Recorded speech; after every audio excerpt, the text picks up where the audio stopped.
Aloha, and thank you for joining me for video number 2, Cognitive Distortions, video 2. Today we're going to talk about how we challenge our thoughts, okay, our cognitive distortions.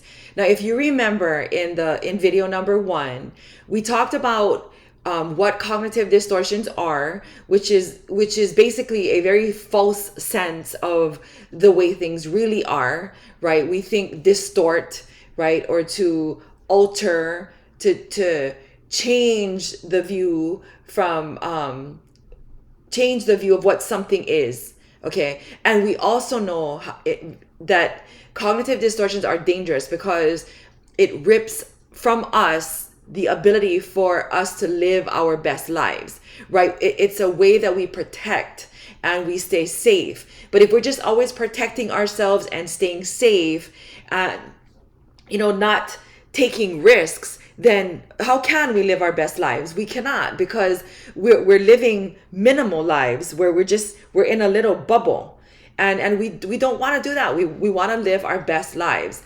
And so what we're going to do in this video again is just talk about how we challenge those distortions. Okay, and when I'm thinking challenge, right, I'm thinking, okay, you're a boxer, and just imagine you being the boxer, and you're up in like a like that stance, right, where you're ready to like throw a right and then a left, and on the other side there's this evil distortion that wants to rip away from you your best life. So imagine you're in that stance, right? You want to challenge, you want to fight that thought. And how do you do that? You have to do that by paying attention to your thinking, okay? Because your thoughts reflect the way that you think. So you're having thoughts based on the way you think. So you have to pay attention to all of those little ideas and thoughts that are popping up into your head. Okay, let's read this example of a cognitive distortion. Okay, I'm right here. Oops, sorry. Right there. All right, so Joy, okay, notices that her boyfriend Abe now uses a code on his phone and takes it with him wherever he goes. Now, she does not say anything to him, but starts to believe. So you see these thoughts, right? These thoughts are popping into your head, okay, or into Joy's head. So she doesn't say anything to him about it, but she starts to believe that he is seeing another woman, okay? Now, she becomes angry and begins to be mean to him all the time. Okay, now tell me, right, whether whatever relationship you're in, right? If you're a girl with another girl or a guy with another guy, whatever, right? Like, we all do this, okay? I am married, I have a husband, I do this, okay? But everyone does it. Like, anyway, okay, let me reverse. All right. Anyway, let's get back to Joy. Okay, so Joy does not say anything to her husband Abe, okay? But she just starts to believe this. And in her mind, right, she's just in her heart, in her mind, in her whole soul, she's just feeling it. So it starts to like elicit this anger and bitter feeling. And then what happens, right? So she just starts to be mean to him all the time. Now, their relationship that was once enjoyable is now super tense. Okay, and both of them are miserable. And you can see how that just like a snowball, it'll just get bigger and bigger and bigger. And then the misery would just get bigger and bigger and bigger.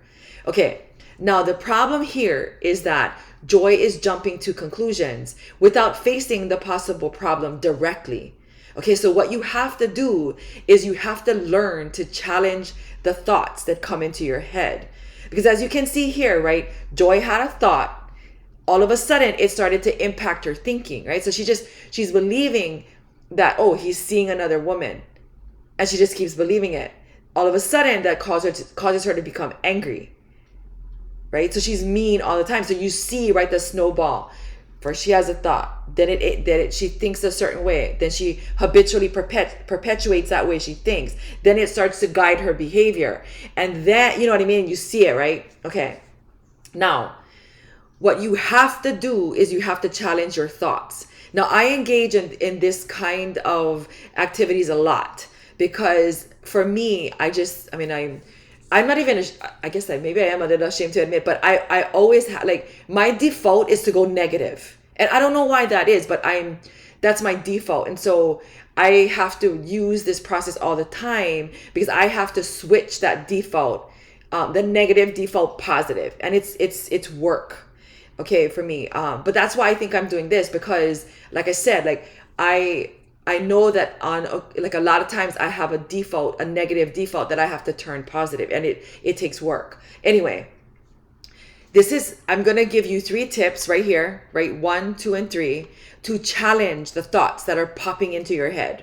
Now, the first time you get a thought, first thing you should do is question it, right? Question your assumptions about the situation that make you think negative. Okay. The next thing is to assess your actions. So you got to question your behavior that is a result of your assumptions, and then the impact. And then 3, you're going to replace your thoughts. Okay. So question, assess, replace. All right. What does that mean? You're going to replace your thoughts with a positive thought and reassess a more effective behavior. All right. So let's look at an example on how Joy could question her thoughts. Okay, right here. Now, Joy is doubting her boyfriend Abe. Okay, she's doubting his integrity, and she just doesn't trust him. So she is jumping to conclusions, right? So she's questioning, right? Because as the thoughts coming into her head, oh my God, Abe he's fooling around. He's with someone else. He doesn't love me. All of these thoughts, right? She has to assess. She has to question them. So once she starts questioning them, like, okay, what's happening in my brain? Like, what thoughts am I thinking, right? Okay, I'm thinking doubt. I'm thinking, okay, my Abe doesn't have integrity. I don't want to trust him, right? I like, there's no reason to trust him. He doesn't have integrity. Right? So she's just jumping to all of these different types of conclusions. Okay, so she has this awareness when she questions her thoughts. Okay, the next step is to assess her actions. All right, so Joy's behavior becomes negative. Right? So she's being mean with no right to be, right? Because, yeah, maybe he is fooling around, right? But she doesn't have any evidence besides just some kind of behavior that she just starts to see. Okay. Now she's being mean to him, right? Because she's assessing her actions as a result of her thoughts. The thoughts are causing her to have, to feel like he has no integrity. She cannot trust him. So she's being mean, and she has no right. She's assumed something to be true without even checking. Okay, so you see how like she's having conversations with herself. First she questions, and then she assesses her actions. Okay, now she knows, right? Okay, this is causing problems in their relationship. The next thing she needs to do is replace her thoughts.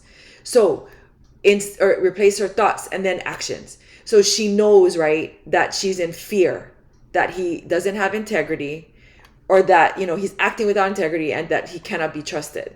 So she has to share her concerns with Abe and then work out the problems. Now you see why someone might not do this, because they don't want to know the truth. They want to stay in this place of like really unknowing, because it's easier. It's easier for me to be mean and ugly and be kind of in the unknowing, because what if he is fooling around, right? What if he is with someone else? But you have to fight those barriers that you create for yourself. So again, question your thoughts, assess your actions, and then replace your thoughts. Okay. Now, the reason why I was so drawn to cognitive distortions is because I knew it was really stopping me from living my best life. It was stopping me from having really deep connections with my husband and my children. It was stopping me from moving forward with my business. And I knew that God intended for me something greater. And so I had to find ways to remove the barriers. And so that's why I'm so passionate about cognitive distortions, because I know that if I'm doing it, other people are doing it. And there are other people out there who could be doing things that would help, help their heart, or just help them to feel more full. So the whole purpose of this one video is just to give you a strategy on how to challenge your thoughts. So basically, in the rest of the videos, we are going to be talking about we're going to be looking at the cognitive distortions that are typical, and then we're going to be looking at strategies. but basically these are the things that you need to do, right? You need to question your thoughts, assess your actions, and then replace the thoughts and actions. Okay, so now let's move to this last question, which I would really love for you to take the time to answer. Here's the question. Is there anything that you are thinking without any kind of evidence? How is it impacting your behavior? I'll give you an example, a personal example from my life. Okay. Now, and it's a very personal example, but I did this to my husband all the time. Okay, so when I was a kid, there are like a couple of things that happened to me. I'll just tell you. So when I graduated from high school, my dad didn't come. Okay, and it was I later realized this was a moment in my life that really dictated how I dealt with so many following moments in my life, and it really screwed me up, to be honest. Now, because he didn't come, I automatically told myself that it was I just wasn't important enough. Like, I just must have been a loser that he couldn't come. Now, that just totally was not correct. And, but I held on to it for years and years and years. And so when my husband would do things that I quite wasn't sure of in terms of his intentions, I would immediately go back to that moment and be like, well, I guess I just wasn't worth it. I'd play sort of the victim. And there's so many things that I would apply that logic to, even when I didn't have any evidence. So let's just say I asked him to bring home blueberries or something from work, and he forgot. I would automatically tell myself, yeah, there I go. There it is, evidence that I'm not that important. And I would let that play in my head over and over again. And sometimes I knew that I was making it up, but I would still do it. Sick, right? If you don't pay attention to your thoughts, like, you're going to do this. Maybe not to the degree that I did it, but you very much could be doing this in your life. And it's holding you back.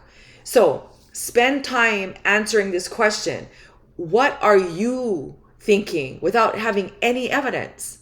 And how is it impacting your behavior? Like, what are you protecting yourself from? Okay, so spend some time, please, and answer this question. And if you have any kind of aha moments, or if there's just anything that you want to share, please put it in the comments. And then I'm hoping that I have a lot of people who, want to look at their cognitive distortions and improve their lives, so that I have so many comments that I can't get to all of them. And if that's the case, I'm counting on all of us here to be that community for each other and help me answer. So if you have someone that, wants to address, or anyway, you'll see it, right? Put it in the comment section. Thank you again for joining me. Sorry, my neighbor's dog was barking. Hope I wasn't too loud. Anyway, thank you again so much for joining me in video 2. In the next video, we are going to tackle cognitive distortion number 1, which is all or nothing thinking. Okay, I am famous for doing this. And so this one is going to be, I don't know if fun is the right word. Anyway, thank you so much for joining me. I will be with you in the next video. Aloha.